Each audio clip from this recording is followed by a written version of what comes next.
Bago tayo magsimula, huwag kalimutang mag-subscribe at i-like ang video na ito para hindi mo makaligtaan ang anuman sa aming mga paparating na kwento sa Biblia ngayon. Maghanda upang sumabak. Sa gitna ng mga burol ng Israel, naroon si Jonas, isang kilalang propeta, ngunit hindi gaano kapansin-pansin tulad ng iba.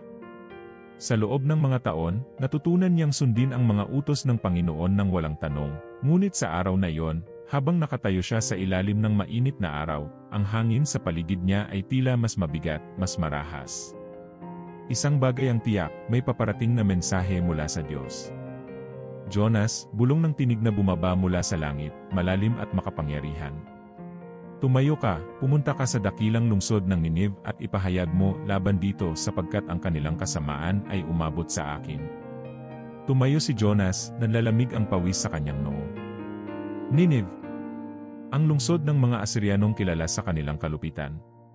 Paano siya makapupunta doon? Sa isip ni Jonas, ang pangalan pa lang ng Ninive ay nagpapatigil ng tibok ng kanyang puso. Para bang hiniling sa kanya ng Diyos na pumunta sa pinakamadilim na lugar sa mundo.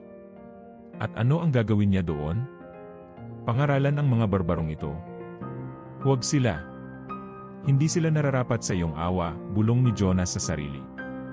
Naalala niya ang mga balita tungkol sa mga Asiryano, paano nila pinahirapan ang kanilang mga bihag, pinuno ang kanilang mga lungsod ng takot at dugo. Isang imaheng hindi niya matanggal sa isipan ang mga ulo ng mga kalaban na itinambak bilang tropeo. Ninive, tanong niya sa kanyang sarili, ang mga salita ay punong-puno ng pagdududa. Ngunit ang tinig ng Diyos ay tahimik na nawala sa hangin, iniwang bumibigat ang puso ni Jonas. Nakatitig siya sa malayo, sa direksyon ng Ninive, ngunit sa likod ng kanyang mga mata ay may isang plano, hindi siya pupunta. Hindi kailanman. Noong gabing iyon, habang nakaupo siya sa gilid ng isang burol na tanaw ang malawak na dagat, dumaan ang isang alon ng takot sa kanyang katawan. Kailangang tumakas. Hindi niya magagawa ang hinihingi ng Diyos. Kinaumagahan, bumangon si Jonas na may mabigat na pasya. Sa halip na pumunta sa Ninive, naglakad siya patungong Joppe, ang pinakamalapit na daungan. Sa isip niya, napakalinaw ng kanyang plano, ang pagtakasan ang misyon na iniatang sa kanya. Makakahanap siya ng barko papuntang Tarsis, isang lugar na kilala bilang kabaligtaran ng kanyang misyon, isang lugar na halos hindi mararating. Ang Tarsis ay matatagpuan sa dulo ng mundo, malayo sa utos ng Diyos. Pagdating niya sa daungan ng Joppe, natagpuan ni Jonas ang isang barko na naghahandang umalis patungong Tarsis. Wala siyang oras para magdalawang isip. Agad niyang binayaran ang pamasahe, umakyat sa barko, at pumasok sa ilalim ng kubyerta. Doon, sa loob ng kadiliman, ipinikit niya ang kanyang mga mata, umaasa na ang lahat ng ito ay isang masamang panaginip. Habang ang barko ay humahayo sa kalmadong dagat, nagkaroon si Jonas ng ilusyon ng kaligtasan. Malayo na ako. Hindi na ako maaabot ng kanyang mga salita, bulong niya sa sarili, habang pinipilit niyang kalmahin ang kanyang puso. Ngunit ang katahimikan ng dagat ay mapanlinlang. Sa labas ng kubyerta, ang langit ay unti-unting nagdilim, at nagsimulang humampas ang hangin sa mga layad. Ang mga alon ay lumaki, nagiging mga halimaw na tila nagtatangkang lamunin ang barko. Nagsimulang magkaingay ang mga marinero, nagsisisigaw at nagmamadaling magligpit ng kanilang mga gamit. Ngunit hindi nakita ni Jonas ang paparating na delubyo, nakahiga siya, natutulog, tila wala siyang alam sa unos na paparating. Sa labas, ang kapitan ng barko ay nakatingin sa mga ulap na bumabalot sa langit, na tila mga pako ng kamatayan. Hindi ito pangkaraniwang bagyo, sigaw niya. May nangyayari. Ang mga marinero, takot at desperado, nagsimulang manalangin sa kanilang mga Diyos. Isa-isa, tinawag nila ang kanilang mga Diyos para iligtas sila mula sa kapahamakan, ngunit tila walang dumirinig. Bumaling ang kapitan kay Jonas, na natagpo ang mahimbing pa rin sa ilalim ng kubyerta, tila walang pakialam sa kaguluhan. Ikaw! Ano nang ginagawa mo? Sigaw ng kapitan, niyayanig si Jonas mula sa kanyang pagkakatulog. Tumayo ka! Manalangin ka sa iyong Diyos. Baka sakaling siya ang makapagligtas sa atin. Nagising si Jonas sa pagkagitla, ngunit alam niya sa kanyang puso kung ano ang nagdulot ng bagyong ito.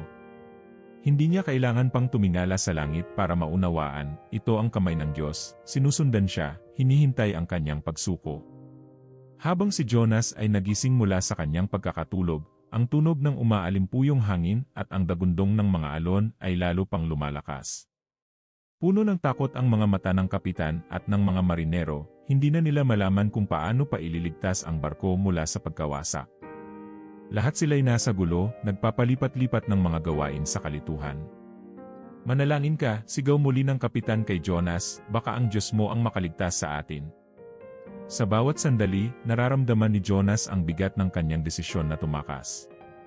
Ang mga alon ay parabang umaabot sa kanila hindi lang bilang unos, kundi bilang isang babala, isang pagbabalik mula sa isang Diyos na hindi maaaring takasan.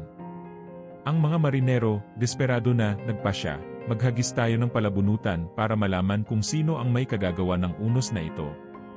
Tumango ang lahat, naghahanda sa kanilang huling pag-asa. Isa-isang hinagis ang mga papel ng kapalaran, at ang palabunutan ay nahulog kay Jonas.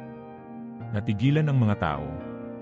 Ang kanilang mga mata ay dumako kay Jonas, at hindi nila maiwasan ang tanong na bumabalot sa kanilang isipan. "Sino ka ba? Bakit ka narito? Anong ginawa mo para magdulot ng ganitong bagyo?"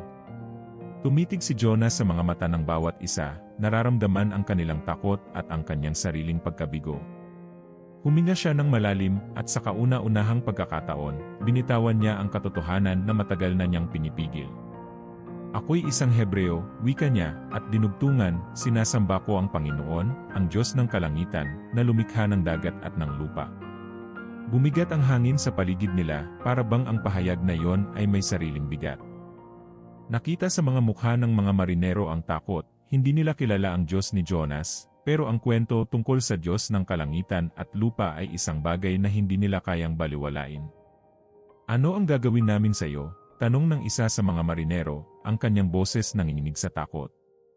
"Paano matitigil ang bagyong ito?" Muling nagkaroon ng katahimikan. Sa sandaling iyon, alam ni Jonas na ang tanging paraan upang maibalik ang katahimikan sa dagat ay isang sakripisyo.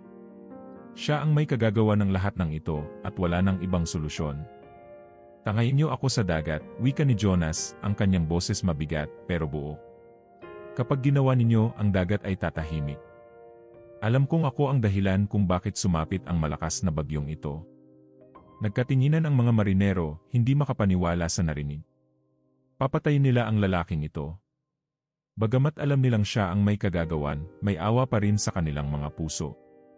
Sinubukan nilang labanan ang alon, inihagod nila ang kanilang mga sagwan, pilit nilang itinaboy ang barko patungo sa kalmadong tubig, pero walang nangyari. Mas lumala pa ang unos, tila lalo silang nilalamon ng dagat sa bawat hakbang ng kanilang pagsubok, sa huli, wala na silang pagpipilian. "Buhatin siya," sigaw ng kapitan, at ang mga marinero'y humawak kay Jonas. Maging si Jonas ay tahimik na tinanggap ang kanyang kapalaran. Tinapik siya ng isa sa mga marinero, isang tahimik na pagbibigay galang. "Patawarin mo kami, propeta," bulong niya. At sa isang iglap, hinagis nila si Jonas sa dagat. Agad na bumagsak ang katawan ni Jonas sa malalim na tubig, naramdaman niya ang biglaang lamig ng dagat at ang marahas na pag-alon na humila sa kanya pababa. Habang pumapasok ang tubig sa kanyang ilong at bibig, naramdaman niya ang bigat ng kanyang kasalanan, pati na rin ang tiyak na kapalaran na naghihintay sa kanya sa ilalim ng dagat. Ngunit isang bagay ang kakaibang nangyari. Sa halip na tuluyang malunod, naramdaman niyang siya'y inangat, hindi pataas, kundi papasok sa loob ng isang bagay.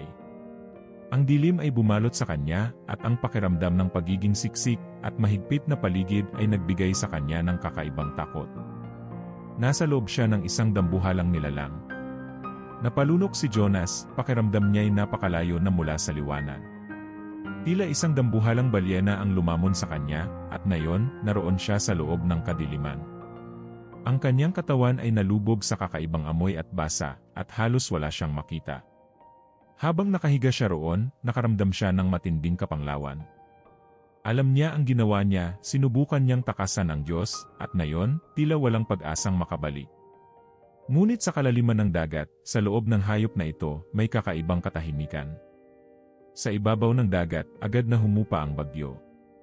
Ang dagat ay naging kasing kalma ng salamin, at ang mga marinero ay nagpatira pa, nag-aalay ng mga panalangin at sakripisyo sa Diyos ni Jonas. Hindi nila lubos maintindihan ang kanilang nasaksihan, pero isa lang ang tiyak, ang Diyos na ito ay totoo, at siya'y makapangyarihan. Samantala, si Jonas, nasa loob ng nilalang, ay dahan-dahang bumabalik sa kanyang mga alaala. Sa gitna ng kalaliman ng dagat at ang misteryo ng kanyang kalagayan, nagsimulang magmuni-muni si Jonas. Hindi na niya maitatanggi ang kapangyarihan ng Diyos, pero ang tanong ay ito, ano ang gagawin niya ngayon? Habang nakabalot ng kadiliman sa loob ng malaking nilalang, ramdam ni Jonas ang bawat tibok ng kanyang puso. Nagsimulang bumalik ang lahat ng mga alaalang pilit niyang tinatakasan, ang utos ng Diyos, ang misyon na iniwan niya, at ang kanyang sariling mga takot. Ang pakiramdam ng pagiging nakakulong sa loob ng dambuhalang hayop ay tila isang salamin ng kanyang sitwasyon, wala siyang magagawa, wala siyang ibang matakasan. Ang dilim at ang pagkakadikit ng mga pader ng hayop ay nagbibigay sa kanya ng pakiramdam ng pag-isa at pagkawasak. Tila binibigyang tinig ng hangin ang kanyang isipan, bumubulong ng mga tanong, paano mo naisip na makakatakas ka sa Diyos? Paano mo naisip na maaari mong baliwalain ang kanyang kalooban? Sa unang pagkakataon, pinakawalan ni Jonas ang kanyang puso. Nagsimula siyang magdasal. O Diyos ko, bulong niya, halos parang isang paumanhin, tinakasan kita. Ngunit nasaan ako ngayon? Ako'y walang kapangyarihan, nalulunod sa aking sariling kawalan. Hindi ko maabot ang iyong liwanag. Sa bawat sandali sa loob ng hayop, parang walang katapusan ang oras. Pakiramdam niya ay 3 araw na siyang nakakulong sa mga bituka ng nilalang, bawat minuto ay parang taon. Ngunit sa loob ng mga araw na iyon, unti-unting nagbago ang damdamin ni Jonas. Ang kanyang galit at takot ay napalitan ng pagpapakumbaba. Pilit niyang inalala ang kanyang misyon, ang lungsod ng Ninive. Ang mga tao doon ay hindi man karapat-dapat sa kanyang mata, ngunit ang Diyos ay nagbigay ng malinaw na kautusan. Habang nasa kanyang malalim na pag-iisip, bumigat ang kanyang puso. Siya'y tumakas, ngunit ang Diyos ay hindi. O Panginoon, bulong niya, ikaw ang lumikha ng lahat, ng kalangitan, ng dagat, ng lahat ng mga nilalang. Sino ako para takasan ang iyong kalooban? Patawarin mo ako. Ako'y muling susunod kung bibigyan mo ako ng isa pang pagkakataon. Sa labas ng malaking hayop, ang mga alon ng dagat ay humupa, ngunit sa loob ng nilalang, mayroong ibang uri ng bagyo, ang bagyo ng pagbabago sa loob ni Jonas. Habang ang katawan ng hayop ay patuloy na umaalon-alon, nararamdaman niyang dahan-dahang nagbabago ang kanyang puso, parang isang lihim na pintuan ang bumubukas sa kanyang loob. Muli, siya'y nagdasal. Pero sa pagkakataong ito, hindi na ito isang dasal ng takot o galit.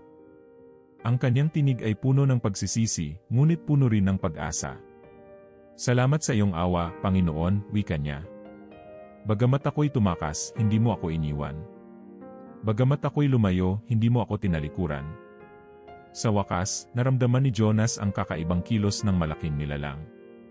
Parang lumulutang ito, paakyat. Ang katawan niya ay biglang nakaramdam ng pag-usog, at isang malakas na puwersa ang nagdala sa kanya patungo sa liwanag. At bago pa man siya makapagsalita, naramdaman niyang siya'y tinutulak palabas. Ang dagat ay muling nagising, ngunit sa pagkakataong ito, si Jonas ay nasa ibabaw. Isang malakas na agos ang nagbuga sa kanya mula sa bibig ng nilalang. Lumipad siya mula sa kadiliman papunta sa malupit na liwanag ng araw, at siya'y bumagsak sa basang buhangin ng dalampasigan. Huminga siya ng malalim, ang sariwang hangin ay tila isang himala sa kanyang mga baga. Nakaligtas siya. Hindi siya makapaniwala sa lahat ng nangyari. Sa loob ng 3 araw, siya'y naging bihag ng isang hayop na hindi niya kayang ipaliwanag. Ngunit sa loob ng mga araw na iyon, ang kanyang pagkatao ay nagbago. Dahan-dahan siyang bumangon, nanginginig at basang-basa, ngunit sa loob niya ay may bagong pagtatanto. Nang bumangon si Jonas sa buhanginan, naramdaman niya ang init ng araw sa kanyang balat at ang mabangis na hampas ng hangin sa kanyang mukha. Lumingon siya sa dagat, na ngayon ay kasing kalmado ng tubig ng ilog. Hindi siya makapaniwala na siya'y nabuhay mula sa kamatayan, mula sa kadiliman ng kanyang takot patungo sa liwanag ng isang bagong pagkakataon. Naglakad siya palayo sa dalampasigan, hinahanap ang tamang daan patungo sa kanyang misyon. Hindi na siya ang dating Jonas na tumatakbo, bagkus siya'y isang Jonas na may bagong sigla at paninindigan. Alam niya na hindi ito ang kanyang sariling lakas, kundi ang awa ng Diyos na muling nagbigay sa kanya ng pagkakataon.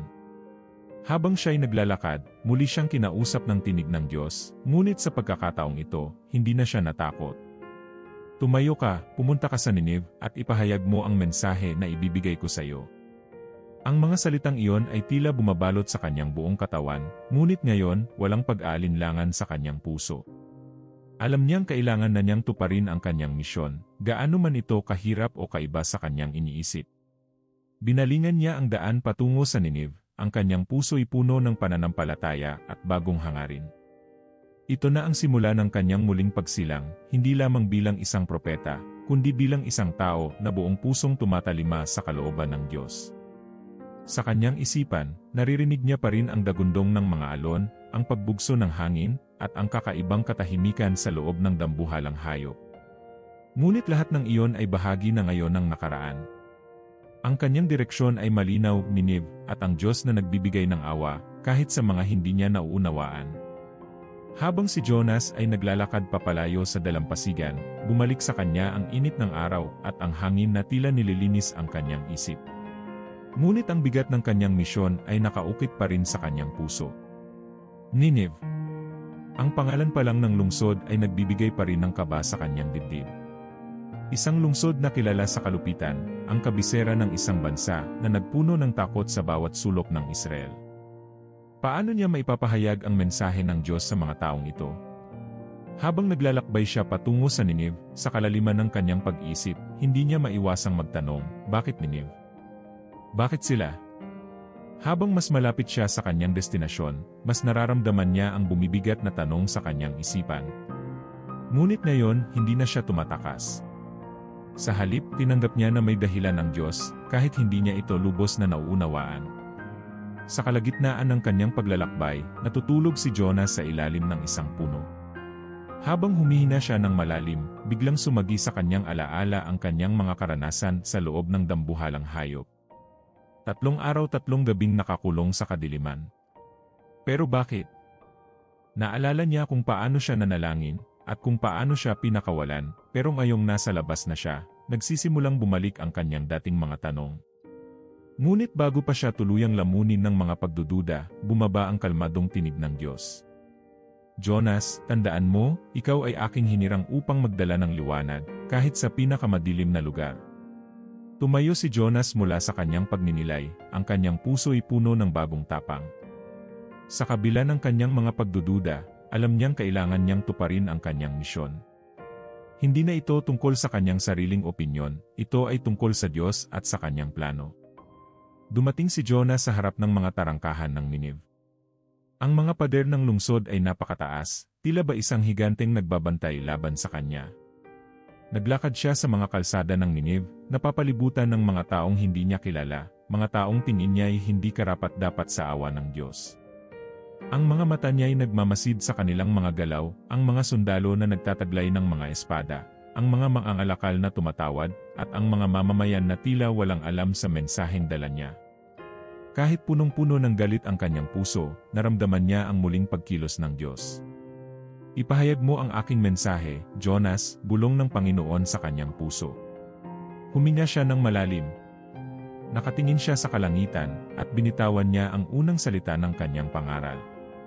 Sa loob ng 40 araw, wawasakin ang Nineve. Tumunog ang boses ni Jonas sa malalaking pader ng lungsod, umaabot hanggang sa pinakamalalayong sulok ng lugar. Sinundan niya ito ng pangaral sa bawat kalsada, sa bawat plaza, sa bawat lugar na abot ng kanyang boses. Pag hindi kayo nagsisi, darating ang araw ng paghuhukom. Ang kanyang mga salita ay tila apoy, umaapoy sa galit at katotohanan, ngunit sa loob ni Jonas, may bahagi ng kanyang puso na umaasa na hindi sila makikinig. Gusto niyang makita ang pagbagsak ng Nineve. Gusto niyang makita ang hustisya para sa mga kasalanan ng mga Asiryano. Ngunit sa kanyang pagkagulat, hindi iyon ang nangyari. Mula sa mga pinakamababang tao sa lungsod, hanggang sa mga mayayaman, lahat sila ay tila nahimok ng kanyang mensahe. Ang kanyang mga salita, bagamat malupit, ay humaplos sa kanilang mga puso. Nakita ni Jonas ang mga tao, isa-isa, na nag-aayuno at nagsusuot ng magaspang na damit bilang tanda ng kanilang pagsisisi. Isang araw, habang patuloy na naglalakad si Jonas sa mga lansangan ng Ninive, napansin niya ang kakaibang katahimikan sa lungsod. Ang mga dating malakas na tawanan at mga sigawan ng kalakalan ay nawala, pinalitan ng isang tahimik na pananalangin at pag-aayuno. Lahat ay tila pinatahimik ng bigat ng mensahe na kanyang dinala. Bigla, isang bulong-bulungan ang kumalat sa buong lungsod. Ang hari ng Ninive ay tinanggap ang pangaral ni Jonas. Hindi makapaniwala si Jonas. Ang hari? Paano ito nangyari? Habang papalapit siya sa palasyo, nakita niya ang hindi kapanipaniwalang eksena. Ang hari mismo, kasama ang kanyang mga alagad, ay naghubad ng kanilang mga mararangyang kasuotan at nagsuot ng mga magaspang na damit, sumasabay sa kanilang mga mamamayan. Ang hari ay bumaba mula sa kanyang trono, hindi upang mag-utos ng paghihiganti, kundi upang manguna sa isang pambansang pagsisisi. Ipahayag sa buong Ninive, utos ng hari, na walang tao o hayop, baka o tupa, ang kakain ng anuman. Lahat tayo ay mag-aayuno at manalangin sa Diyos na ito. Baka sakaling maawa siya at bawiin ang kanyang galit, upang hindi tayo mapahamak. Si Jonas, na nakatayo sa gilid, ay tahimik na nakamasid. Hindi niya inasahan ito. Sa kanyang isipan, ang mga Asiryano ay mga tao na walang kakayahang magsisi, ngunit ang nakikita niya ngayon ay isang kabaligtaran.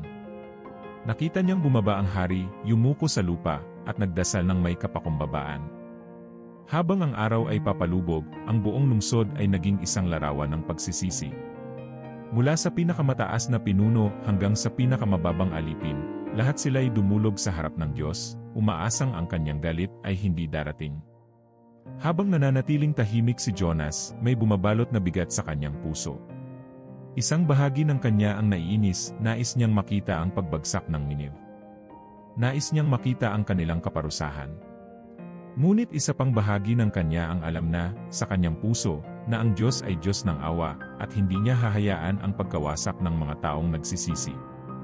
Nang magtapos ang kanyang pangangaral, bumalik si Jonas sa labas ng lungsod. Naghanda siya ng maliit na silungan para sa kanyang sarili at naupo, tumitig sa kalangitan at hinihintay kung ano ang mangyayari. Baka sakaling magbago pa ang isip ng Diyos, naisip niya, ngunit sa loob ng kanyang puso, alam niyang tapos na ang lahat. Habang siya'y nakaupo sa ilalim ng kanyang silungan, iniisip niya ang lahat ng kanyang nakita sa Ninive, ang kanilang mabilis na pagsisisi, ang mga luha at panalangin ng mga tao, ang kapakumbabaan ng hari. Ngunit sa halip na maging masaya, isang mabigat na galit ang bumubulong sa kanyang puso. Hindi ito nararapat. Hindi sila nararapat sa iyong awa, Panginoon. Habang ang kanyang galit ay unti-unting lumalaki, muling dumilim ang kanyang isipan, tulad noong siya ay nasa loob ng malaking hayop. Ngunit alam niyang hindi niya kayang takasan muli ang Diyos. Mula sa kanyang silungan sa labas ng Ninive, si Jonas ay naupo, nakatingin sa malawak na lungsod sa ibaba. Tahimik na naghihintay, ang kanyang isipan ay puno ng galit at pagkalito. Hindi niya lubos maisip kung paano ang isang bayan na puno ng kasamaan at karahasan ay biglang nagbago. Para kay Jonas, hindi ito nararapat, ang mga taga-Ninive ay karapat-dapat sa kaparusahan, hindi sa kapatawaran. Ngunit bakit hindi pa dumarating ang pagkawasak? Habang ang araw ay nagbabago mula sa mainit na tanghali patungo sa mapulang dapit-hapon, naramdaman ni Jonas ang init na tumatama sa kanyang balat. Pinanood niya ang mga kalye ng Ninive na dati puno ng kasayahan, ngunit ngayoy natatakpan ng katahimikan. Ang mga tao, maging ang mga hayop ay nag-aayuno. Lahat ay nagsusuot ng magaspang na tela at nagluhod sa lupa, humihingi ng awa mula sa Diyos. Hindi akalain ni Jonas na ang kanyang mensahe, na ipinahayag ng may galit at halos walang pagnanais na sila'y magbago, ay makakalikha ng ganoong epekto. Paano sila nagbago? Tanong niya sa kanyang sarili, habang nagagalit pa rin sa ideya na maaaring patawarin ng Diyos ang mga Asiryano. Sa kabila ng kanyang pagsunod sa utos ng Diyos, may puot pa rin siyang nadarama para sa mga taong kanyang kinaayawan. Para sa kanya, ang Ninive ay simbolo ng lahat ng bagay na mali, at ang Diyos ay tila nagbibigay ng isang pagkakataong hindi nila nararapat. Sa harap niya, ang kalangitan ay naging mapula, na parabang ang mundo mismo ay naghahanda para sa isang dakilang pangyayari. Ngunit sa halip na pagkawasak, ang init ay tila sumasalamin lamang sa kalmado ng araw na unti-unting lumulubog. Walang apoy mula sa langit, walang lindol na yayanig sa lupa. Walang kahit ano sa mga sakunang inaasahan ni Jonas na magaganap. Habang lumalamig ang gabi at umaangat ang mga bituin sa langit, umupo si Jonas, nagpipilit na intindihin ang lahat. Sa kanyang puso, alam niyang ang awa ng Diyos ay higit sa inaasahan ng sinuman, ngunit ang damdaming iyon ay sumasalungat sa lahat ng kanyang pinaniniwalaan. Bakit, Panginoon? Bulong niya sa kanyang sarili. Bakit sila? Paano mo magagawang patawarin ang mga taong ito na napaka-brutal sa amin na walang awa sa kanilang mga kaaway? Kinabukasan, ang init ng araw ay mas lalo pang tumindi. Nasa ilalim ng kanyang silungan si Jonas, subalit ang init ay tila umaabot pa rin sa kanya. Pakiramdam niya ay halos matutunaw siya. Ang kanyang mga damit ay basang-basa na ng pawis, at nararamdaman niya ang pangangailangan ng lilim upang maprotektahan siya mula sa araw. Sa isang iglap, narinig niya ang isang kakaibang tunog. Isang halaman ang biglang tumubo sa tabi ng kanyang silungan. Ang mga dahon nito ay malalaki at berde, mabilis na tumataas at lumalaki na tila ba sinadya upang bigyan si Jonas ng lilim. Natigilan siya, hindi makapaniwala sa bilis ng paglaki ng halaman, at nakaramdam ng pasasalamat sa biglaang ginhawang ibinigay nito. Sa ilalim ng lilim ng halaman, si Jonas ay bahagyang ngumiti, nakaramdam ng kaluwagan. Ang init ng araw na kanina'y nagpapahirap sa kanya ay napawi, at ang lamig ng lilim ay tila isang sagot sa kanyang mga hinaing. Sa unang pagkakataon mula nang magsimula ang kanyang misyon sa Ninive, naramdaman niyang parang may kakaunting biyayang ibinigay sa kanya ang Diyos. Ngunit ang kaluwagan na iyon ay hindi nagtagal. Kinagabihan, habang si Jonas ay natutulog sa ilalim ng lilim, isang maliit na uod ang lumitaw mula sa lupa. Dahan-dahan itong gumapang pataas sa halaman, at sa loob lamang ng ilang oras, kinain nito ang mga ugat at mga dahon ng halaman. Nang magising si Jonas kinabukasan, nakita niya ang halaman na mabilis na nalalanta at namamatay. Ang lilim na dating nagbigay ng kaluwagan ay biglaang nawala. Muli, ang init ng araw ay tumama kay Jonas, mas mainit at mas malupit kaysa dati. Ang kanyang katawan ay nasusunog sa init, at ang kanyang puso ay muling napuno ng galit. Ngunit hindi lamang ito galit para sa pagkawala ng lilim, kundi galit para sa kanyang sitwasyon. Pakiramdam niya'y pinaglalaruan siya ng Diyos, binibigyan ng ginhawa sa isang sandali, at binabawi ito sa susunod. Tumayo si Jonas, nagtungo sa isang lugar kung saan masisilayan pa rin niya ang lungsod ng Ninive. Sa ilalim ng sikat ng araw na halos sumunog sa kanyang balat, sumigaw siya sa Diyos, Panginoon, bakit mo ako pinaglalaruan? Mas mabuti pang mamatay ako kaysa mabuhay sa ganitong paghihirap. Ang kanyang tinig ay puno ng galit ng hinanakit. Sa kabila ng lahat ng kanyang ginawa, ang pagtakas, ang pagsisisi, ang pangangaral sa Ninive, tila wala pa rin siyang nakukuhang kapalit. Hindi niya lubos maintindihan kung bakit ang Diyos, na makapangyarihan sa lahat, ay pinahihintulutan ang kanyang mga kaaway na makaranas ng awa, habang siya ay pinahihirapan ng mga maliliit na bagay. Sa kalagitnaan ng kanyang mga hinaing, narinig ni Jonas ang tinig ng Diyos, malalim at puno ng karunungan. Jonas, ikaw ba ay may karapatang magalit tungkol sa halaman? Natigilan si Jonas. Hindi niya alam kung paano tutugon. Ngunit ang kanyang galit ay napakalakas pa rin, kaya't buong tapang niyang sinagot, Panginoon, may karapatan akong magalit. Ako'y labis na nasaktan dahil sa pagkawala ng lilim na ito. Mas mabuti pang mamatay ako. Isang katahimikan ang bumalot sa paligid ni Jonas. Ang tunog ng hangin ay biglang huminto, at sa sandaling iyon, naramdaman niya ang malalim na kalungkutan sa kanyang mga salita. Alam niyang hindi niya lubos na uunawaan ang mga nangyayari, ngunit hindi niya rin kayang pigilan ang kanyang nararamdaman. Muling nagsalita ang Diyos, ngunit sa pagkakataong ito, ang kanyang tinig ay puno ng awa at pagtuturo. Jonas, nagalit ka para sa isang halaman na hindi mo naman itinanim o inalagaan. Isang halaman na lumitaw sa isang gabi at nawala rin kinabukasan. Kung gayon, hindi ba't mas nararapat akong maawa sa Ninive, isang dakilang lungsod na may higit sa 120,000 tao na hindi alam ang kanan mula sa kaliwa? At pati ang mga hayop na naroon? Ang mga salitang iyon ay bumagsak kay Jonas tulad ng ulan sa tigang na lupa. Unti-unting bumalik sa kanya ang kababaang loob at pagtanggap. Sa kanyang isipan, nakita niya ang mga mukha ng mga tao sa Ninive, ang kanilang pagsisisi, ang kanilang mga luha, at ang kanilang mga dasal. Sa loob ng mga taong iyon, nakita ni Jonas ang parehong pag-asa na minsan niyang nadama noong siya'y iniligtas mula sa kadiliman ng dagat. Muli, bumagsak ang araw sa likod ng mga pader ng Ninive, ngunit ngayon, ang init ay tila hindi na gaanong bigat para kay Jonas. Ang bigat ng kanyang puso, na dati puno ng galit at pagdududa, ay unti-unting naging magaan. Nakita niya ang dakilang katotohanan, ang awa ng Diyos ay hindi lamang para sa mga taong tulad niya, kundi para sa lahat ng kanyang nilalang, maging ang mga hindi niya nauunawaan. Sa huling sandali, habang si Jonas ay nakaupo sa ilalim ng langit, naramdaman niya ang kapayapaan na matagal nang wala sa kanyang puso. At sa katahimikan ng gabi, napagtanto niyang hindi kailanman nakalimot ang Diyos. Ang kanyang misyon sa Ninive ay hindi lamang para sa mga tao ng lungsod, kundi para rin sa kanya, upang matutunan ang tunay na kahulugan ng awa at pagpapatawad. Habang si Jonas ay tahimik na nakaupo sa ilalim ng bukang liwayway, pinagmasdan niya ang kabuuan ng Ninive. Hindi niya maiwasang mag-isip tungkol sa nagdaang mga araw, mula sa kanyang pagtakas patungo sa Tarsis, ang malupit na bagyo, at ang pagiging nilamon ng dambuhalang hayop. Ngunit ang lahat ng iyon ay tila maliit kumpara sa nararamdaman niyang galit ngayon. Patawarin mo sila, bulong niya, halos hindi makapaniwala sa kanyang sariling mga salita. Ito ba talaga ang iyong plano, Panginoon? Ang Ninive, isang lungsod ng karahasan at kasamaan, na hanggang kahapon lang ay hindi man lang nag-isip ng tama, ay biglang makakakuha ng iyong awa. Si Jonas ay galit, hindi dahil sa sila'y nagbago, kundi dahil naramdaman niya na ang kanilang pagbabago ay hindi nararapat. Sa kanyang mata, ang Ninive ay isang bayan na napakarumi upang maligtas. Sa kabila ng kanyang pagsunod sa utos ng Diyos, masama pa rin ang loob niya na hindi pinili ng Panginoon ang pagkawasak ng Ninive bilang kaparusahan.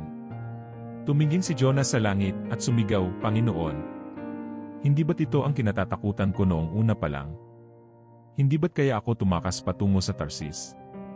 Alam kong ikaw ay Diyos na maawain at mapagpatawad, mabagal sa galit at puno ng habag. Napuno ng hinanakit ang kanyang tinig.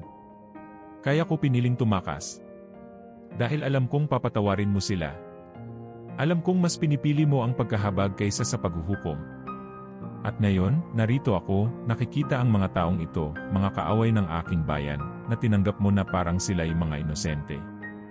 Habang nagsasalita si Jonas, naramdaman niya ang bigat ng kanyang damdamin, at sa loob-loob niya, gustong-gusto niyang makita ang kaparusahan para sa Ninive. Sa kabila ng kanyang alam tungkol sa Diyos, ang kanyang habag, ang kanyang kagustuhang magpatawad, hindi niya kayang tanggapin na ang mga tao ng Ninive, na pinuno ng kalupitan, ay biglang magkakaroon ng bagong simula. Sa gitna ng kanyang galit, isang malamig na hangin ang dumampi sa kanyang balat, ngunit sa halip na magbigay ng kaginhawahan, ito ay tila isang paalala ng kalamigan ng kanyang puso. Lumipas ang isang araw, at si Jonas ay nanatili sa labas ng lungsod, umaasang baka magbago pa ang isip ng Diyos at magpadala ng hatol sa Ninive. Naghihintay pa rin siya ng kapahamakan. Dahil sa init ng araw, inisip niyang umupo sa lilim ng isang maliit na silungan na kanyang itinayo. Ngunit kahit na ang lilim na iyon ay hindi sapat upang maibsan ang init na bumabalot sa kanya. Habang nauupo siya roon, tila sinasalamin ng init ang kanyang puot at pagkadismaya. Naisip niya, paano kaya kung parusahan na lamang ako ng Diyos sa aking galit, kaysa patawarin ang isang buong lungsod? Ngunit nang sumapit ang gabi, isang bagay na hindi inaasahan ang nangyari. Mula sa lupa, biglang tumubo ang isang malaking halaman. Tila ito'y lumaki ng napakabilis, at sa loob lamang ng ilang oras, nakabuo ito ng malalaking dahon na nagbigay ng lilim kay Jonas. Nararamdaman niya ang lamig na dulot nito, at sa unang pagkakataon sa maraming araw, nakaramdam siya ng konting ginhawa. Tahimik niyang naisip, marahil ito'y isang biyaya mula sa Diyos, kahit papaano. Salamat, bulong niya, tahimik na umupo sa ilalim ng lilim at hinayaan ang kanyang katawan na makapagpahinga. Kahit sandali lang, naramdaman niya ang kapayapaan. Ngunit kinabukasan, habang si Jonas ay natutulog pa rin sa ilalim ng lilim ng halaman, isang maliit na uod ang gumapang sa lupa. Dumiretso ito sa mga ugat ng halaman at kinain ito mula sa ilalim. Nang magising si Jonas kinabukasan, nakita niyang unti-unting namamatay ang halaman na nagbigay sa kanya ng lilim. Ang mga dahon ay natuyo at bumagsak sa lupa, at ang lilim ay naglaho. Muli, ang araw ay sumikat ng mas matindi, at ang init ay mas malupit kaysa sa dati. Nagsimulang sumakit ang ulo ni Jonas dahil sa tindi ng sikat ng araw, at naramdaman niyang para siyang matutunaw sa init. Naisip niya kung gaano kaginhawa ang dulot ng lilim kahapon, ngunit ngayon, lahat ng iyon ay nawala. Mas mabuti pang mamatay ako kaysa magpatuloy sa ganitong paghihirap, sigaw niya, puno ng galit, hindi lamang dahil sa pagkawala ng halaman, kundi dahil sa lahat ng kanyang nararamdaman tungkol sa Ninive, sa Diyos, at sa sarili niyang buhay. Pakiramdam niya ay wala nang makakapagpaliwanag sa lahat ng ito, bakit niya kailangan pagdaanan ang lahat ng ito? Sa kanyang puot, narinig niya ang tinig ng Diyos, malalim at puno ng kaalaman, Jonas, nagalit ka para sa isang halaman na hindi mo naman itinanim o inalagaan. Lumaki ito sa isang gabi at nawala rin sa isang gabi. Kaya't kung ikaw ay nagmamalasakit para sa isang halaman na ganoon kabilis nawala, paano pa kaya ako, na nagmamalasakit sa Ninive, isang lungsod na may higit sa 120,000 tao na hindi alam ang kanilang kanan mula sa kaliwa? At pati ang mga hayop na naroroon? Si Jonas ay natigilan. Ang mga salita ng Diyos ay parang isang palaso na tumama sa puso niya. Hindi siya nakapagsalita. Sa kauna-unahang pagkakataon, naramdaman niya ang bigat ng kanyang sariling pagkakamali, kung gaano kalimitado ang kanyang pangunawa sa awa ng Diyos, at kung gaano ka-self-centered ang kanyang galit. Naisip niya ang mga tao ng Ninive, mga tao na minsan niyang kinamuhian, ngunit ngayon, naisip niyang marahil ay may pagkakataon din silang magbago, tulad ng pagbabagong naranasan niya mula sa loob ng hayop. Habang dahan-dahang bumababa ang araw, muling lumamig ang hangin. Si Jonas ay nakatayo, tahimik na minamasdan ang lungsod ng Ninive sa ilalim ng mapulang kalangitan. Hindi niya alam kung paano magpapatuloy, ngunit ang kanyang puso ay dahan-dahang bumabalik sa katahimikan. Napagtanto niya na ang Diyos ay hindi kailanman nagkulang sa kanyang habag, maging para sa kanya, maging para sa mga taga-Ninive. Ang kanyang galit, na dati parang apoy, ay dahan-dahang namatay tulad ng halaman na minsang nagbigay sa kanya ng lilim. Ngayon, sa ilalim ng malamlam na liwanag ng dapit hapon, si Jonas ay muling nakatagpo ng kapayapaan, hindi mula sa pagkawasak ng kanyang mga kaaway, kundi mula sa pagkaalam na ang awa ng Diyos ay mas malawak kaysa sa kanyang galit. Habang bumababa ang araw at ang dapit hapon ay unti-unting dumilim, nanatili si Jonas sa tabi ng kanyang silungan, nakatingin sa lungsod ng Ninive. Ang dating galit sa kanyang puso ay dahan-dahang napalitan ng pagkalito at isang pakiramdam ng kawalan. Hindi pa rin niya lubos maisip kung bakit pinili ng Diyos na patawarin ang isang lungsod na kilala sa kasamaan. Ngunit sa halip na ang dating apoy ng puot na kanyang nadama, ngayon ay tila isang malamlam na tanong na lang ang naiwan, bakit? Tahimik niyang tinatanong ang sarili. Bakit ganito ang Diyos? Paanong ang isang Diyos na makatarungan, na nagdala ng mga hatol sa iba't ibang bayan sa nakaraan, ay nagpapakita ngayon ng ganitong uri ng walang kapantay na habag? Hindi ba dapat ang Ninive, na puno ng kasamaan at mga makasalanan, ay makatanggap ng nararapat na kaparusahan? Nagpatuloy si Jonas sa pagninilay. Sa kanyang isipan, bumabalik ang mga alaalang ayaw niyang harapin, ang mga pangyayari sa kanyang pagtakbo, ang pagiging nasa ilalim ng dagat, at ang oras na ginugol niya sa kadiliman ng tiyan ng dambuhalang hayop. Ang mga karanasang iyon ay tila hindi nawala, nakaukit pa rin sa bawat bahagi ng kanyang katauhan. Sa loob ng lahat ng ito, narinig niya ang tinig ng Diyos, tahimik ngunit puno ng kalinawan, Jonas, bakit ka galit sa mga Ninivita? Hindi ba sila tao rin? Si Jonas ay tahimik na nakinig. Muli, tumunog ang tinig ng Diyos, mas malalim ngayon, at mas puno ng katanungan. Nagalit ka para sa halaman na hindi mo naman itinanim, at wala kang ginawa para palakihin ito. Lumaki ito sa isang gabi at nawala kinabukasan. Pero ako, na lumikha ng bawat tao sa Ninive, hindi ko ba sila dapat mahalin? May higit sa 120,000 tao sa lungsod na ito, Jonas. Mga taong hindi alam ang kanan mula sa kaliwa, at pati mga hayop na kasama nila. Hindi ba't nararapat silang bigyan ng pagkakataon? Ang mga salitang iyon ay tila humaplos sa puso ni Jonas.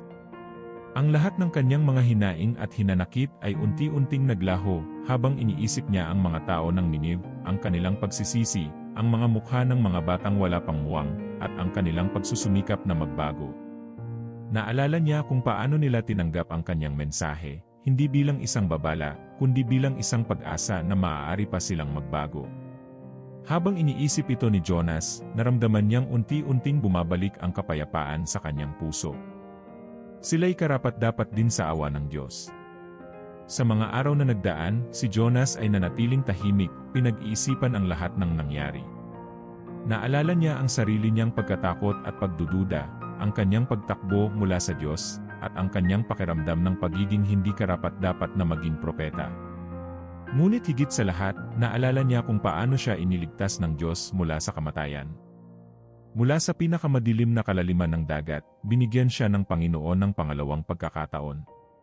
At ngayon, binibigyan din ng Diyos ang Nineve ng ganoong pagkakataon. Kung ako nga'y nakatanggap ng habag, bakit hindi sila? Naisip niya. Sa kanyang loob, bumuo si Jonas ng isang bagong pagkaunawa. Ang Diyos, na lumikha ng lahat ng bagay, ang dagat, ang kalangitan, at bawat buhay sa mundo, ay Diyos na puno ng habag at kagustuhan na magpatawad.